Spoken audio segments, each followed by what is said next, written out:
안녕하세요. 저는 결혼을 앞둔 예비 신부입니다.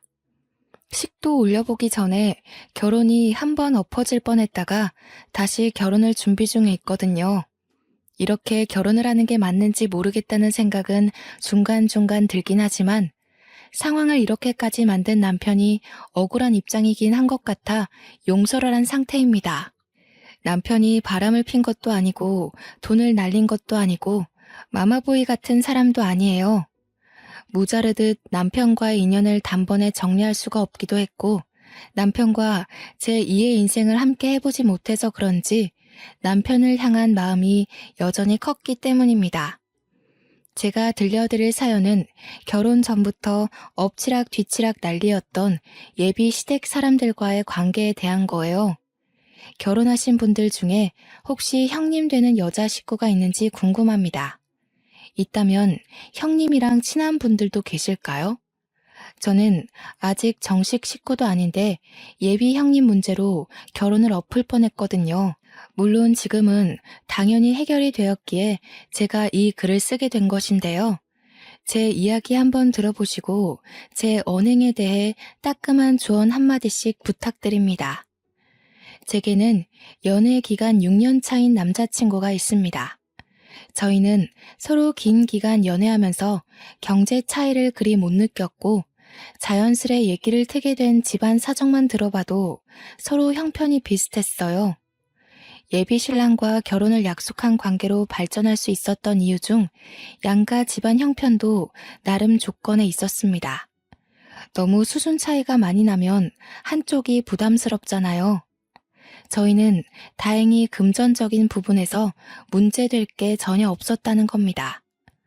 저와 예비 신랑은 결혼하기 전 모아둔 돈과 약간의 대출을 받아 적당한 빌라 정도에서 살 수 있는 집까지 알아봐뒀습니다. 남들은 돈이 없어서 원룸에서 시작하는 신혼부부도 있다던데 그에 비하면 저와 예비 신랑의 출발선은 한참 위에서 시작한 셈이죠. 결혼 계획을 세우면서도 저희는 딱히 안 맞는 부분도 없었고 부딪힐 만한 상황이 생기더라도 서로 의견 조율이 잘 되는 편이었습니다. 예비 신랑과 저는 만난 지 2년째부터 서로를 환상의 짝이라고 생각했을 만큼 잘 맞았어요. 그랬기 때문에 더더욱 서로를 결혼 상대로 본 거였죠. 저희가 본격적으로 결혼 준비에 돌입하면서 첫 번째로 양가 부모님께 먼저 인사를 드리기로 했는데요. 월차를 내지 못해서 퇴근하고 예비 신랑을 만나 저녁에 출발을 하였습니다. 예비 신랑 집을 처음 가보는 건 아니었어요. 예비 신랑과 연애를 길게 했다 보니까 몇 번 시댁에 가서 저녁밥을 얻어먹은 적이 있었거든요. 그 때문인지 이웃집 놀러 가는 것처럼 걸음이 가벼웠습니다. 이렇게 말씀드리면 저한테 예비 시부모가 어떤 존재인지 느껴지지 않습니까? 예비 시부모는 제게 부모님 다음으로 정말 좋아하는 어른들입니다.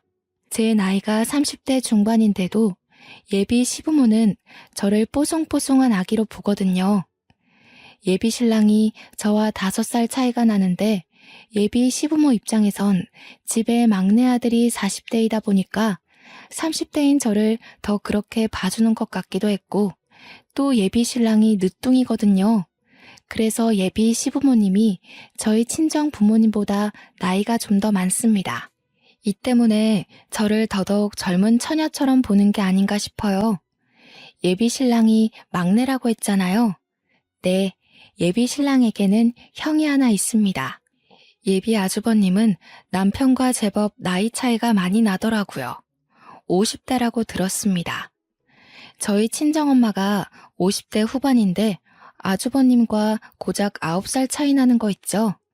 그래서인가 예비 시부모와는 벌써 친해졌지만 이상하게 아주버님은 조금 어려웠습니다.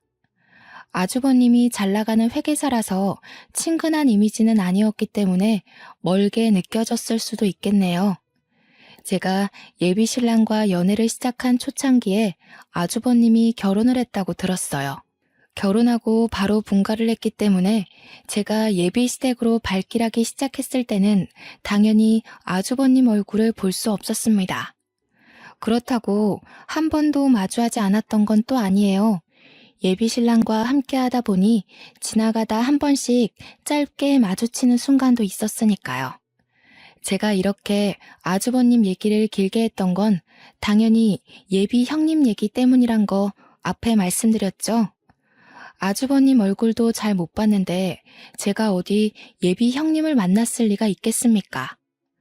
아주버님도 바깥에서 예비 신랑 때문에 어쩌다가 마주친 거라 주부인 예비 형님은 한 번도 본 적이 없었어요.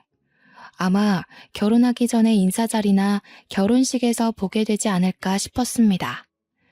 그동안 일 때문에 바빠서 오랜만에 예비 시댁을 가는 거였는데요. 아무리 오랜만에 간다고 하더라도 제가 예비 시댁 가는 길을 모르는 게 아니거든요. 그런데 예비 신랑이 제가 알던 방향이 아닌 다른 방향으로 운전을 하는 겁니다. 어디 가냐고 물어봤더니 근래에 예비 시댁이 이사를 했다고 하더라고요. 도착하기 전만 해도 몰랐던 소식이니까 그저 놀라기만 했고 또 제가 예비 시댁에 그동안 연락을 너무 안 했구나 생각하기만 했습니다. 그러나 저는 예비 신랑이 도착한 아파트를 보고 놀랄 수밖에 없었는데요. 분명 일반 빌라에 살고 계셨는데 이사 온 곳은 다름 아닌 강남의 대형 아파트인 거 아니겠습니까? 평소 예비 신랑이 주말마다 복권을 하고 있는 걸 알기 때문에 1등이라도 당첨된 줄 알았습니다. 예비 신랑한테 어떻게 된 거냐고 사정을 물었더니 예비 형님이 이 집을 해줬다고 하는 겁니다. 예비 형님과 아주버님은 잠깐 맞벌이를 했었는데 그 당시 아이를 시부모님께 맡기고 일을 봤다고 해요. 그 노고가 고마워서 예비 형님이 예비 시부모한테 선물로 준 게 이 아파트라고 했습니다. 그 소리를 듣고 저는 처음으로 이 결혼에 덜컥 긴장이 되었습니다. 예비 시부모도 저를 이 정도로 떨게 하진 못했는데 예비 형님의 재력이 이 결혼에 대한 고민으로 이어지게 되더군요. 그날 본 아파트 때문에 갑자기 예비 신랑과도 거리감이 생기는 느낌이었어요. 결혼이란 게 인생의 동반자를 약속하는 예식이기도 하지만 양가 집안이 파트너로서 손을 잡는 거다라는 말을 어디서 들었거든요. 갑자기 예비 시댁 쪽의 재력이 대폭 뛰어버린 셈이니 혹시라도 균열이 생겨버리면 어쩌나 걱정이 되었습니다. 결혼 준비 때문에 집을 알아보다가 그 아파트 내부까지 컴퓨터로 구경해 본 적이 있었는데 역시 사진은 실물과 비교할 게 못 되더군요. 예비 시댁을 들어갔더니 무슨 대통령 집이라도 보는 줄 알았습니다. 어찌나 넓고 세련되었는지 한순간에 매료되었지 뭡니까. 언제나 그렇듯 예비 시부모는 오랜만에 찾아온 저를 딸내미 맞이하듯 두 발 벗고 달려와서 안아주었습니다. 오느라 고생 많았지? 너희들 언제 결혼하나 내내 기다렸다. 수양이 멀미는 없었어? 거기서 여기 오는데 꽤 오래 걸렸을 텐데. 괜찮아요, 어머님. 바빠서 이제야 찾아오네요. 그동안 몸 건강히 잘 지내셨죠? 어쩜 이렇게 피부가 갈수록 고와지세요? 어머, 그러니? 네가 보내주는 화장품들이 좋아서 그런 거지 뭘. 네 시애비도 요즘 기미가 많이 줄었어. 우리가 다 늙어서 이렇게 며느리 덕을 본다. 제가 피부과 간호사로 일하고 있어서 저희 부모님과 예비 시댁 화장품을 주기적으로 챙겨드리고 있었어요. 별것 아닌데도 예비 시댁에선 선물을 받고 나면 꼬박 제게 연락을 해서 고맙다고 해주셨습니다. 생색내고자 챙겨드렸던 건 아닌데 그만큼 예비 시부모의 인품이 훌륭했다는 겁니다. 예비 신랑은 이제 막 약사로 개인 약국을 차리게 된 젊은 새내기였어요. 예비 신랑이 제 친정을 알아서 먼저 챙겨줬기에 저도 제 선에서 똑같이 잘하고 싶어서 그랬습니다. 원래 그날 예비 시부모와 저녁 한 끼하고 바로 돌아가는 거였는데 예비 신랑이 바로 앞동에 예비 형님이 산다고 하면서 온 김에 인사하고 가는 게 어떻냐고 제안하더라고요. 한 번도 만난 적 없지만 언젠가 만나야 될 예비 형님 언급에 잠깐 잊고 있던 긴장감이 다시 불쑥 솟았습니다. 이렇게 갑자기? 약속된 것도 아니라서 그쪽에서도 불편할 텐데. 게다가 이미 저녁 시간도 훨씬 넘겼잖아. 나는 처음 뵙는 건데 이렇게 찾아가는 건 좀 예의가 아니지 않을까? 에이, 형수는 그런 거 없어. 얼마나 털털하고 시원한 성격인데. 평소에 내가 자기 자랑하면 그렇게 보고 싶어 하더라고. 내가 형수랑 동갑이라 친구처럼 지낸다고 했잖아. 그렇다 보니 가끔 만나서 사적인 고민이나 얘기도 나누거든. 근래 네 얘기를 엄청 했더니 자리 좀 만들어 달라고 하더라. 예비 신랑의 해맑은 제안에 저는 결국 따를 수밖에 없었습니다. 방문 손님으로서 선물도 준비 못했는데 예비 신랑이 다 괜찮다고만 해서 그대로 예비 형님 집을 찾았습니다. 그렇게 방문한 예비 형님네 집은 예비 시부모 집보다 훨씬 넓고 화려했어요. 뒷동보다 앞동이 더 비싼 곳이란 건 알고 있었지만 이 정도로 운동장 같은지는 몰랐습니다. 원래 예비 형님이 예비 시부모 집도 앞동 아파트로 사주려고 했대요. 그런데 예비 시부모가 둘이서 살 건데 뭐하러 그리 큰데 사냐고 해서 뒷동으로 사줬다고 했어요. 예비 신랑 뒤만 따라서 눈치 보며 들어갔더니 예비 아주버님과 예비 형님이 옷을 여미면서 마중을 나와 있었습니다. 예비 아주버님은 누가 봐도 아저씨 같은데 그에 반해 예비 형님은 완전 아가씨더라고요. 예비 신랑과 동갑이라는 건 알고 있었지만 예비 아주버님과 안 어울릴 정도로 어려 보여서 좀 놀랐어요. 예비 형님은 다소 화려한 인상인 저와 다르게 강아지처럼 순한 인상을 가졌더군요. 그 때문에 웃는 모습이 그렇게 사근사근하고 상냥해 보였고 덕분에 제 긴장이 은근 풀리기도 하였습니다. 어머, 수영 씨는 피부과 간호사라더니 피부가 정말 좋다. 시술 하나도 안 한 거죠? 역시 아는 게 힘이라고. 저도 화장품 추천 좀 주면 안 돼요? 네, 시술은 안 해봤어요. 제가 시간 날 때 제품 몇 개 보내드릴게요. 그런데 굳이 안 하셔도 될 것 같은데요? 이미 피부 빛깔이 장난 아니세요. 저와 예비 형님은 여자라면 적당히 나눌 인사를 했고 예비 형님이 직접 과일을 대접해 주었습니다. 예비 형님은 순한 인상에 비해 꽤나 직설적인 톤이었는데요. 성격도 그와 맞게 거침이 없는 타입인가 보더라고요. 저와는 초면인데도 저희에게 신혼집 사정을 물어봤습니다. 나랑 수영이 모은 돈이 좀 돼서 저기 변두리 쪽에 30평 정도는 구할 수 있을 것 같아. 가봤는데 좋더라고. 산책로도 있어서 강아지 2마리 정도도 키워볼까 해. 그래? 서울 변두리 쪽이면 출근하는데 무리 되지 않겠어? 또 어머님 아버님 집이랑도 멀어지는 거잖아. 왔다 갔다 힘들 텐데. 둘이서 얼마 모았는데? 한 2, 3억 정도 돼. 대출까지 보태면 5억 좀 안 될 것 같아. 네가 돈 많은 집 딸이니까 몰라서 그래. 결혼 이렇게 시작하는 거면 어렵지 않게 출발하는 거야. 뭐 보통 신혼부부와는 다르게 결혼하긴 했으니 모른다고 볼 수 있겠지. 그러지 말고 너희들도 이 아파트로 들어오면 어때? 내가 보태줄게. 예비 형님은 표정 하나 안 변하고 저희에게 30억 아파트로 들어오라고 제안했습니다. 대출 받지 말고 자기한테 모았다는 돈 2, 3억만 내라면서 그럼 30억 아파트 계약해주겠다고 하는 거 아니겠어요?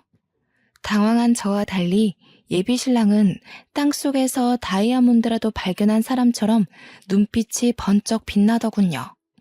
예비 신랑과 예비 형님이 친구처럼 지낸다는 것도 물론 알고 있었지만 둘은 모든 면에서 서슴없을 정도로 친한 듯 보였습니다. 정말 진심이야? 우리한테는 이런 거 농담 아니야. 괜히 말장난하는 거면 그렇다고 얼른 말해라. 그런 게 아니라면 우리야말로 진심 고맙지. 농담 아니야. 내가 언제 너한테 돈으로 농담하는 거 봤니? 앞동은 부담스러울 거잖아. 뒷동으로 해줄까 하는데 어떻게? 당장 해줘? 예비 신랑과 예비 형님 둘이서만 신난 대화였습니다. 예비 아주버님은 일 때문에 저와 인사만 했을 뿐 줄곧 방에 있었어요. 저 혼자 덩그러니 그 둘 대화를 보며 불청객 마냥 앉아 있었죠. 예비 신랑은 제게 너무 잘 됐지 않냐고 하면서 3억으로 30억 아파트에 살 수 있게 되었다고 되게 좋아라 했습니다. 근데 저는 왠지 그게 좀 불편했어요. 저희가 충분히 독립적으로 시작할 수 있는 신혼살림을 시부모도 아닌 형님한테 도움받는 것이 내키지 않았습니다.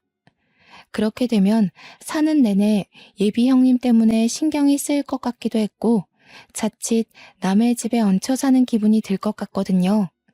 제가 예민하게 생각했던 걸까요? 제가 계속 대답을 머뭇거리고 있자 예비 형님이 수양 씨는 싫은가 봐 하면서 저를 떠보는 거 아니겠습니까? 예비 신랑은 제 반응을 살피면서도 눈치 없이 예비 형님 편에 서서 저를 설득하기 바빴어요. 저는 여차저차 의논해보겠다고 하고 그만 자리를 마무리했습니다. 그 집을 나와서 예비 신랑 차에 올라탔을 때 제가 먼저 예비 신랑한테 속마음을 밝혔어요. 그냥 우리가 계획했던 대로 하자. 우리가 당장 어려운 것도 아닌데 왜 형님한테 도움을 받아. 남한테 손 벌리면 언젠가는 꼬리 밟혀. 그리고 계속 뭔가 보답해야 될 것 같단 말이야. 남이라니 이젠 가족이 될 사이인데. 그리고 혜령이는 좋은 마음으로 우리 도와준다는 거야. 우리 완전 로또 1등 된 거나 마찬가지라니까. 너무 부정적으로만 보지 말고 우리 결혼해서 잘 살려고 주는 선물이라고 생각해봐. 예비 신랑은 이미 예비 형님 제안에 홀라당 넘어간 듯 보였습니다. 저는 찝찝한 기분을 안고 고민을 계속해야 했어요. 예비 신랑과 계속 대화를 시도해봤자 답이 없을 것 같아서 한 번은 인터넷 커뮤니티에 익명으로 물어보기도 했습니다. 그러니 반응이 거의 반반이더라고요. 예비 신랑 말대로 이건 완전 복권 당첨이라고 자존심 세우지 말라는 사람들도 많았고 분명 형님이 그냥 주는 거 아닐 거라며 절대 책 잡힐 짓 하지 말라고 주의 주는 사람들도 많았습니다. 저는 솔직히 좀 후자 쪽으로 마음이 기울어 있는 사람이거든요. 제가 고민을 길게 하는 바람에 예비 형님께 줘야 하는 답은 그 기일이 자꾸 미뤄졌습니다. 예비 신랑은 저를 설득하기만 했지 강제로 밀어붙이진 못했어요. 일단 그 제안을 수긍한다면 저희 쪽에 형님네에 3억을 줘야 하는 입장인데 제 돈을 합치지 않고서는 예비 신랑 혼자 그 돈을 당장 못 만들기 때문이었죠. 제가 고민하는 걸 아는지 한날 모르는 번호로 전화가 왔는데 예비 형님이더라고요. 예비 신랑한테서 제 번호를 받은 듯 싶었습니다. 우리 통화하는 거 처음이죠? 내 번호 저장해놔요. 할 말이 있어서 그러는데 우리 집 찾아올 줄 알아요? 오늘 와줄 수 있어요? 네, 웬만하면 그러고 싶은데 여기서 거기까지 1시간 걸리거든요. 왔다 갔다만 2시간 반은 잡아야 되는데 제가 내일도 출근이라서 어려울 것 같아요. 정 안 되면 우리 집에서 자고 가면 되죠. 이미 수양 씨 신랑은 오케이 했는걸요? 내가 꼭 해줄 말이 있어서 그래요. 예비 형님이 할 말 있다고 다짜고짜 사람을 부르는 것보다 예비 신랑이 이미 제안에 허락했다는 게 황당했습니다. 저는 예비 형님과 전화를 끊고 바로 예비 신랑한테 전화했어요. 예비 신랑 말로는 예비 형님이 저한테 전화할 거라고 해서 자기가 굳이 안 했다고 하더군요. 거기서 제가 뭐라고 하겠습니까? 예비 신랑 말도 일리가 있는걸요.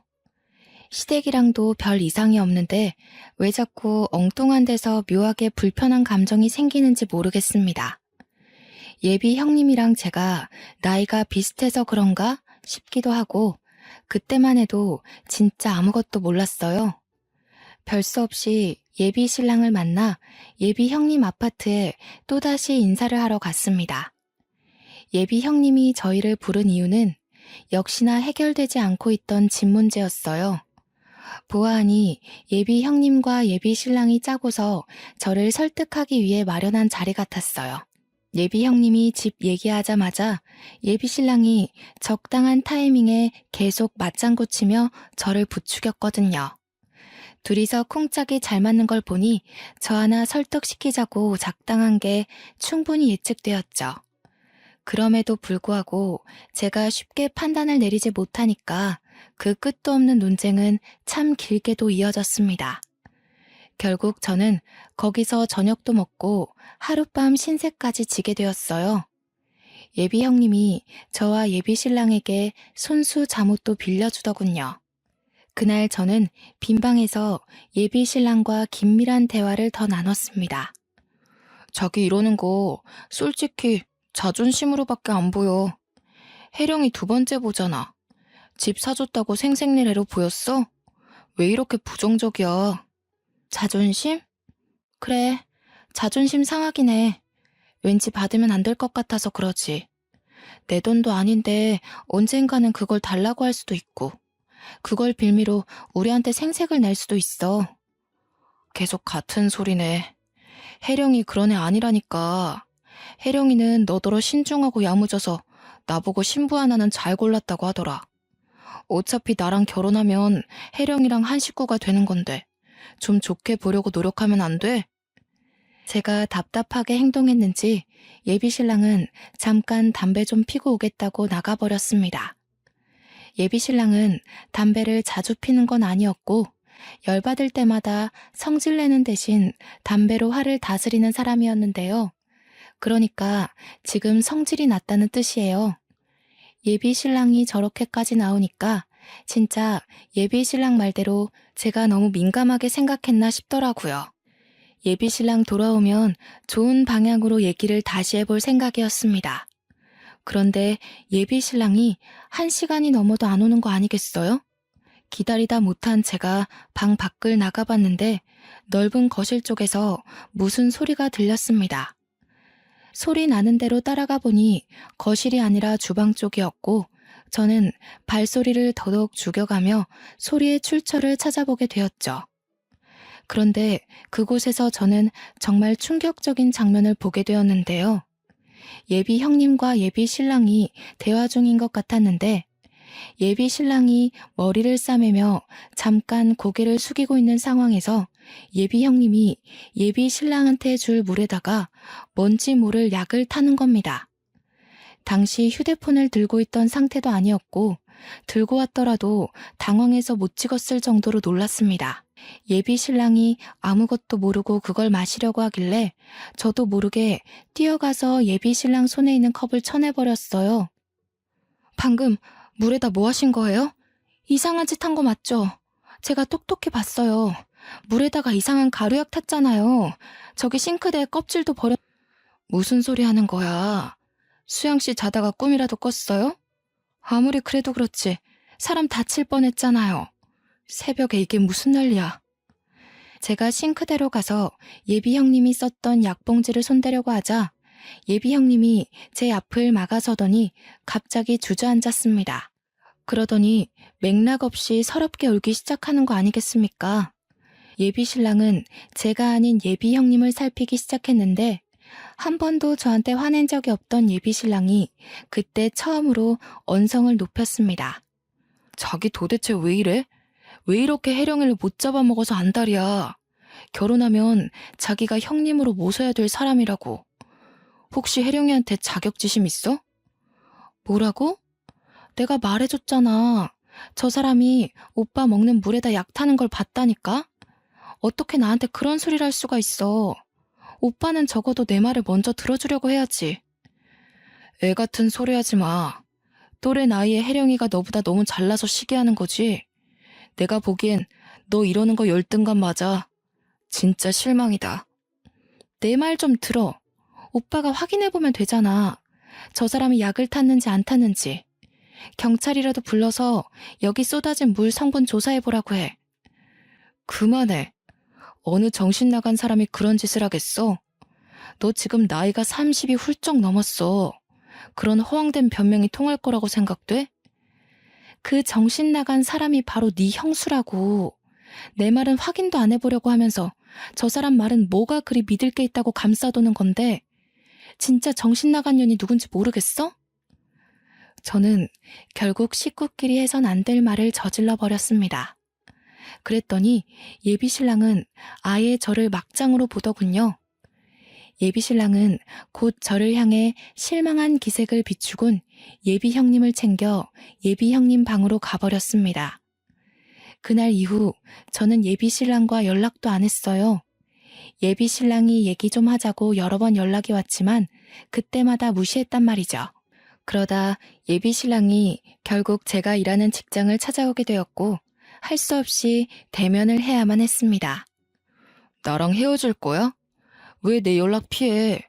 해결을 하려면 대화를 해야지. 혜령이가 너랑 다시 얘기해보고 싶어 해. 사과 받아주겠대. 시간 언제 괜찮아? 그럴 필요 없어. 나 이번 기회에 오빠랑 헤어질 거니까. 그래서 연락 피했던 거고 이왕 만나버린 김에 말할게. 우리 여기까지 하자. 저는 홧김에 없는 소리 하는 사람이 아닙니다.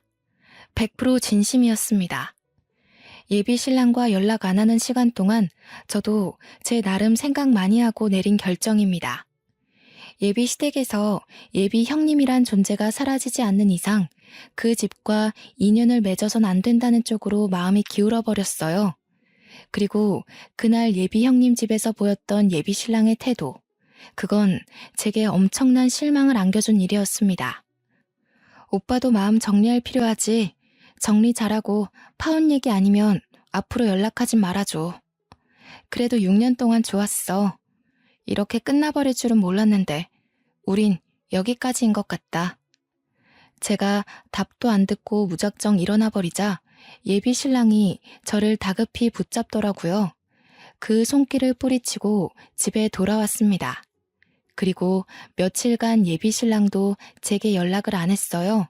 그러고 나서 한 4일 뒤쯤이었나? 예비 형님에게서 느닷없이 연락이 오는 겁니다.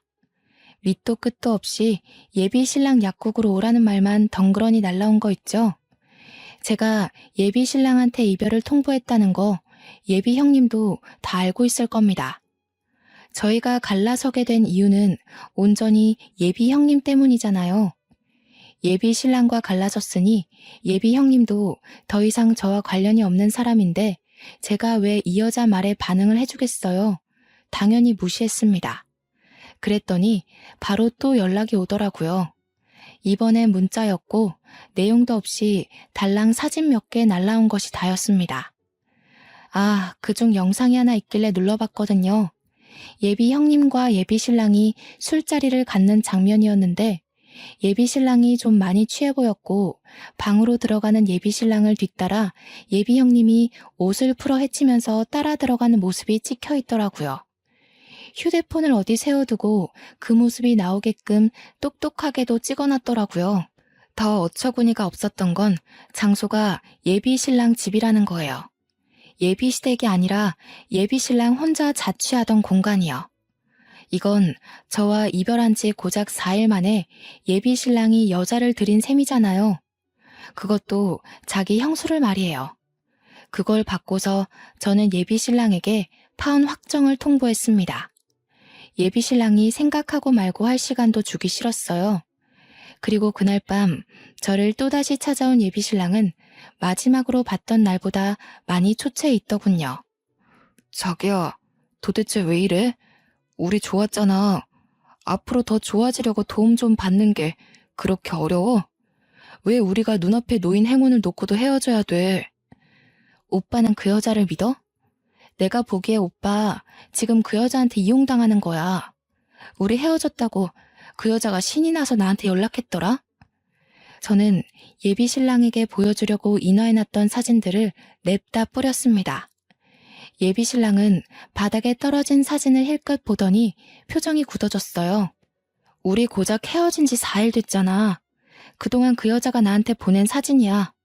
나랑 연락 안 하는 내내 그 여자한테 위로 엄청 받았나 봐. 그 사진들은 전부 술 먹고 기절해서 차림새가 불량한 예비 신랑과 그 옆에 나란히 누워서 오해 살만한 차림으로 예비 신랑한테 기대어 있는 예비 형님의 모습들이었어요. 이게 다 뭐야? 난 모르는 사실이야. 조작된 거 아니야? 너랑 헤어지고 혜령이가 많이 위로해줬던 건 맞아. 근데 그냥 같이 술 먹은 게 다였어. 나 정말 이거 몰라. 그 여자가 나더러 뭐라는 줄 알아? 조용히 결혼하래. 자기랑 오빠랑 관계 눈 감아주면 30억을 더 주겠대. 돈 좋아하는 오빠한텐 솔깃할지 몰라도 나는 이런 더러운 웅덩이에 빠져주고 싶지 않거든. 우리가 왜 헤어져야 하는지 알겠어? 예비 신랑의 변명을 더 이상 듣기 싫었습니다. 모르는 사실이라고요? 참으로 웃기는 소리죠. 둘이서 같이 자리를 가졌다는 것 자체가 이런 사이라는 걸 증명하는 건데 변명을 하고 싶으면 좀 그럴싸한 걸로 우길 것이지 싶더군요. 그대로 집에 들어가려는데 예비 신랑이 저를 급하게 붙잡았습니다. 그러면서 계속 정말 몰랐다고 이게 무슨 상황인지 모르겠다고 엄청 당황스러워 하더라고요. 오빠도 마음 있으니까 나 내팽개치고 그 여자만 거들떠 본 거잖아. 지금에서야 아니라고 하겠지. 근데 어떡하니? 오빠가 지난날 내 자존심 운운하며 저 여자 치켜세웠던 모습을 다 기억하고 있는데 이 사실 너네 엄마 아빠는 알고 있니? 오해라니까. 나도 도통 모르는 일이라서 어떻게 설명을 할 순 없지만 뭔가 잘못된 일인 건 맞아. 내가 다 해결할게. 일단 기다려주라. 어? 나더러 가서 핑곗거리 만들 시간을 벌게 해달라. 그 여자랑 침대에 올라간 적 없다고 뻔뻔하게 모른 척하면 다 해결된다고 생각하나 본데 나한텐 오빠가 그 여자랑 밤에 단둘이 술 먹었다는 것도 바람이야. 그만 돌아서 가려는데 예비 신랑이 저를 다시 잡더군요. 그대로 귀싸대기를 한 대 날려주고 바로 길가로가 택시를 탔습니다. 저는 그렇게 6년을 함께한 인연과 헤어졌습니다. 그런데 한 2주가 지났을까 예비 형님한테서 또 연락이 온 거 아니겠습니까? 수양씨, 똑똑한 사람인 줄 알았는데 생각보다 맹탕이네요? 돈 30억 더 준다잖아. 그깟 남자 하나 때문에 30억을 안 받겠다고요? 어차피 헤어질 거 그냥 눈 감고 결혼해서 나한테 돈이라도 받아요. 나는 돈 아쉬운 사람이 아니라서 태곤이만 있으면 되거든요. 저기요, 태곤 오빠가 그쪽이 지금 이러는 거 알아요? 그렇게 자신만만하게 사진 보낼 정도면 이미 태곤 오빠가 그쪽한테 넘어갔다는 거잖아요. 그렇게 돈 아쉬운 사람 아니면 그냥 이혼하고 태곤 오빠랑 당당하게 살림 차리세요. 아, 혹시 양심 없게 저더러 말해달라는 건 아니죠? 할 수 있었으면 벌써 했겠죠. 그런데 수양 씨가 뭐 그렇게 특별하다고 태곤이가 수양 씨를 못 잊잖아. 나도 이해 안 되거든요. 돈도 없고 생긴 것도 평범한데 뭐 때문에 수양 씨를 못 나서 다 죽어가는지 몰라. 설마 어려서 그런가? 생각하는 꼬라지하고는 둘이서 뭔 작당을 했길래 또 나를 구워 삼기 시작하는지 모르겠는데 재혼을 하든 동거를 하든 내 알 바 아니니까 알아서들 하세요. 똥 묻은 돈으로 유혹해봤자 제 눈엔 그냥 똥으로밖에 안 보이네요. 뭐라고요? 말하는 싸가지하고는. 됐고 태곤이 마음부터 돌려놔요. 혹시 수양씨가 자꾸 여지 주고 있는 거 아니야? 그게 아니면 고작 6년 만난 걸로 사람이 망가지는 게 말이 안 되잖아요. 저 지금 바쁘거든요. 누구처럼 할 일 없이 집에서 남자 꼬시는 사람과는 달라서요. 이혼할 엄두가 안 나서 그러는 거면 그건 제가 도와드릴 수 있을 것 같네요. 기다리세요. 입씨름하기 싫어서 무작정 예비 형님 전화를 끊었더니 예비 형님이 또 전화가 오는 겁니다. 저만 이렇게 사랑하는 사람들을 잃는 건 억울하잖아요. 예비 형님한테 직접 이혼하는 걸 도와주겠다고 했으니 약속은 지켜야겠더라고요. 저는 예비 형님 연락을 다 넘기고 바로 예비 아주버님께 문자로 연락했습니다. 예비 형님께 받았던 사진과 영상 그리고 통화 녹음 내용을 전부 보내줬어요. 이 상황에 상관없던 예비 아주버님께 괜한 피해를 주는 것 같아 죄송했지만 한편으론 예비 아주버님이 이혼을 했으면 좋겠다고도 생각했어요. 예비 아주버님께 보낸 연락들로 인한 파장은 제법 컸습니다. 제가 예비 시댁에서 오는 연락을 받지 않으려고 일부러 벼르고 있었는데 상상 이상으로 연락이 많이 오더라고요. 예비 시부모께는 이렇게 되어버린 사실이 죄송해서 차마 연락을 받을 순 없었고 예비 형님 전화는 마지막으로 딱 한 번 받아봤습니다. 어떤 꼴이 되었는지 좀 궁금했거든요. 뭣도 없는 년. 기세 좀 펴게 도와줄랬더니 꼴에 자존심만 세서는. 네가 감히 나를 이 꼴로 만들고서 무사할 것 같아? 세상에 돈만 있으면 못하는 게 없어. 내 손으로 너 하나 망가뜨리는 거 아무것도 아니라는 거야. 네가 가진 돈이 다 네 돈이니? 네 부모님 돈 아니야? 부모 없으면 아무것도 아닌 주제에 세상에서 돈만 있으면 다 된다고? 그런데 왜 나한테 전화해서 따지고 있어? 가서 돈으로 사람들 마음 사서 네 편 만들면 되잖아. 그게 안 되니까 너도 이 난리인 거 아니야? 이혼하게 도와줬으면 고맙다고 절이나 할 것이지. 뭐라고? 어디서 반말이야. 이혼을 하고 말고는 내가 정한다고 했지. 태곤이까지 날 미친년으로 보잖아. 어떡할 거야? 잘 됐네. 네가 네 무덤 판 거라고 생각해라. 그리고 너 피부 관리 좀 해야겠더라.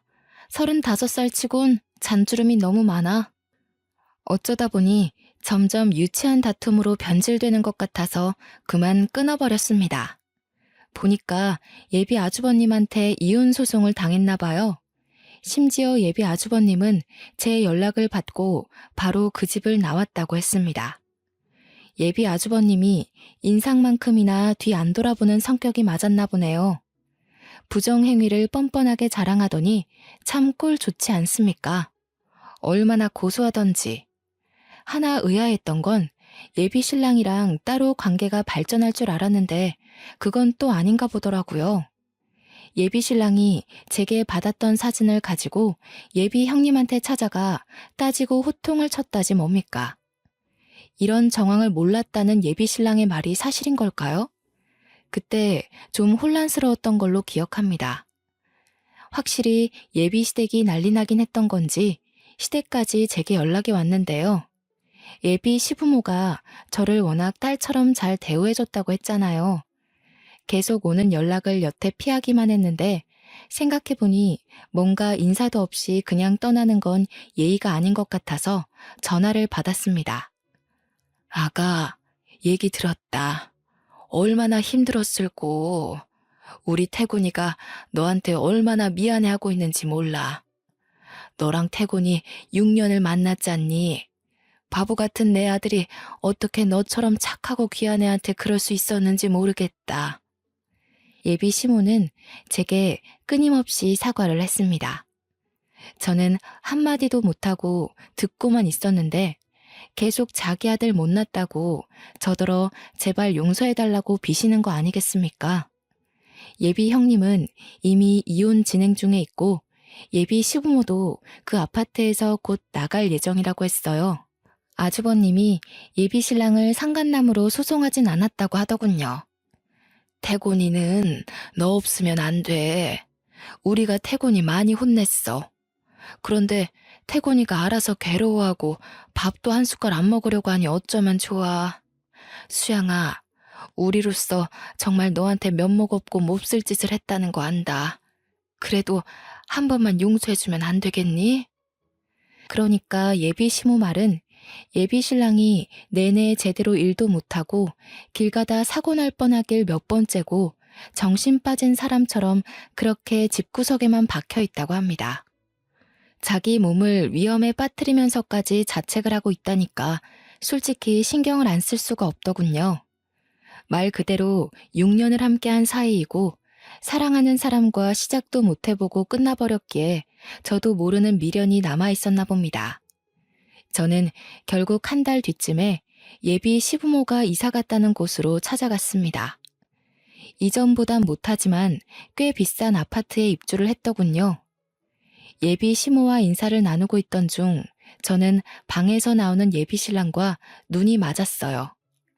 다 죽은 얼굴이던 예비 신랑은 저를 발견하곤 미친 사람처럼 달려와 포옹을 했습니다. 수영아, 내가 잘못했어. 제발 나 좀 데려가줘. 나 너 없이는 못 살아. 네 말이 다 맞았어. 내가 눈치가 더럽게 없어서 그 여자가 그런 속셈을 가지고 있는 줄도 모르고 너만 탓했어. 진짜 미안해. 잘 알아보고 행동했어야 하는 건데. 예비 신랑은 약국까지 문 닫고 쉬고 있다더라고요. 도대체 얼마나 쉬었으면 몸에서 쾌쾌한 냄새가 나는 건지. 예비 시부모 도움으로 겨우 예비 신랑을 떼어놓을 수 있었습니다. 그제서야 저는 예비 시댁과 제대로 된 대화를 나눌 수가 있었는데 모두가 제 앞에서 죄인처럼 고개를 숙이고 있는 거 아니겠습니까? 예비 신랑이야 그렇다 쳐도 예비 시부모까지 제게 자꾸 사죄하는 건 마음이 안 좋았습니다. 돈 많은 게 뭐가 그리 대수라고. 나는 돈 많은 며느리 필요 없다. 사람 자체가 괜찮아야지. 수야, 너는 우리한테 아무것도 해줄 필요 없어. 그냥 너 하나가 우리 집 며느리로 들어온다면 우리는 그걸로 족하다. 예비 시모는 저와 예비 신랑이 다시 재회하길 계속 사정을 했습니다. 얌전하기만 한 예비 시부도 제게 진심으로 미안하다고 했고 옆에서 예비 신랑은 무릎을 꿇은 채 고개만 숙이고 있었어요. 미련 남은 건 저도 마찬가지였기에 저는 결국 사과를 받아주었고 예비 신랑과 다시 재회를 하게 되었습니다. 예비 아주버님이 재산 분할 소송까지 했기 때문에 제법 이득 보고 끝낸 것 같더라고요. 현재 예비 시댁에는 아주버님까지 모두가 같이 살고 있었습니다. 그럼에도 58평 아파트라 그런지 좁은 느낌은 전혀 없었어요. 현재는 결혼을 미루긴 했지만 예비 신랑과 다시 결혼을 전제로 한 만남을 이어가고 있는 중입니다. 아마 결혼을 하게 되면 제가 시댁으로 합가를 하지 않을까 싶어요. 그리고 예비 신랑은 제게 죄지었던 마음을 전부 갚기라도 하듯 굉장히 잘하고 있어요. 제가 하는 모든 의견을 자신보다 우선순위로 두면서 저를 존중해줍니다. 원래도 저를 배려하는 사람이었는데 어쩌다 보니 예비 형님 문제로 틀어진 거였죠. 저는 결혼을 하기 전에 이 같은 불상사를 겪은 터라 이혼의 상처는 없지만 많은 분들이 저와 같은 비슷한 일에 연루되어 이혼까지 가기도 하겠죠. 저는 언제든지 시댁을 놓을 수 있는 입장이라서 또 포기하는 게 쉬웠던 시기에 있었던 일이라 빠르게 극복할 수 있었거든요. 그러나 이미 결혼을 했고 자녀가 있는 분들이라면 정말 많이 고될 것 같다는 생각이 드네요. 살면서 이런 황당한 문제는 부부 프로그램에서만 볼 수 있는 일인 줄 알았는데 이런 무서운 일이 현실에서도 일어날 수 있다는 것이 참 놀라웠습니다. 왜 있는 사람이 더한다고 돈이면 뭐든 다 되는 줄 알던 그 여자가 이번 기회에 따끔하게 깨달았으면 좋겠습니다. 그 여자가 사람들을 잘못 골라도 한참 잘못 고른 거죠. 여태 돈이면 다 되는 삶을 살았을지 모르겠지만 다시는 어디 가서 돈으로 남의 삶에 불질하지 않길 바랄 뿐이네요. 물론 3살 버릇 80까지 가는 터라 어렵겠지만요. 이렇게 긴 글을 써보는 건 처음인데요. 제가 워낙 글에는 소질이 없는지라 글이 좀 뒤죽박죽이었지 않나 걱정이 되네요. 다들 제 사연 괜찮게 들으셨는지 모르겠습니다. 다른 사연들을 보면 사연자들을 아프게 한 사람들과 인연을 끊지 못했을 때 따끔한 코멘트를 좀 많이 남기시던데 왠지 저도 예비 신랑과 재회를 하는 바람에 욕 좀 먹지 않을까 싶어요. 각오 단단히 하고 있습니다. 예비 신랑도 제가 이번 일로 사연 올리게 된 걸 알거든요. 대충 내용들을 얘기해줬고 그 때문에 우리가 욕을 먹을 수도 있다고 특히 예비 신랑한테 귀 간지러울 수 있으니 조심하라고 했거든요. 직접 한 소리 듣는 것도 아닌데 예비 신랑이 덜컥 겁을 먹은 거 있죠? 한참을 웃었습니다. 제 사연이 언제 등장할지 모르겠으나 그때 되면 이미 남편이 되었을 예비 신랑과 함께 저도 우리 이야기를 기다리고 있으려고요. 그만 글을 끝내도록 할게요. 들어주셔서 고맙습니다.